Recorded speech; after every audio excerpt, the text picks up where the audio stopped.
څوک چې د هر فرض مونځ پسې دغه سوره قریش دا عمل کوي طریقه کار درته خیمه نو فائدې ډېرې زیاتې دي.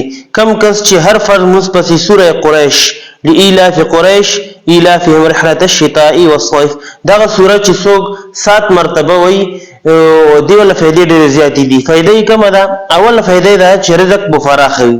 کدا غریب وي نو الله جل شانه به دا مالدار کی، الله جل شانه به د مال او دولت ترګي دومره مال او دولت پور کی چې ان شاء الله چې د بنگلي خو که څوک دا پابندي سره هر روزانه دا عمل کوي سوره قریش ولا.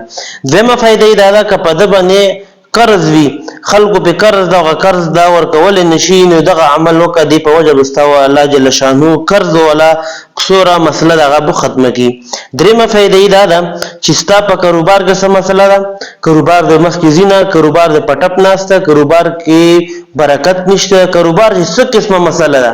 سوره قریش لإيلاف قریش دغه سورت هر منځ پسې ته 7 مرتبه وایا نو الله جل شانه به دغه درې فائدې ته درکوي، دینه زیات هم به درکوي خو روټین سره پابندي سره هر ټیم هر فرض پسې دا عمل کوا ان شاء الله به تخپل ځان وګوره چې تا کې سوره تبدیلی راځي.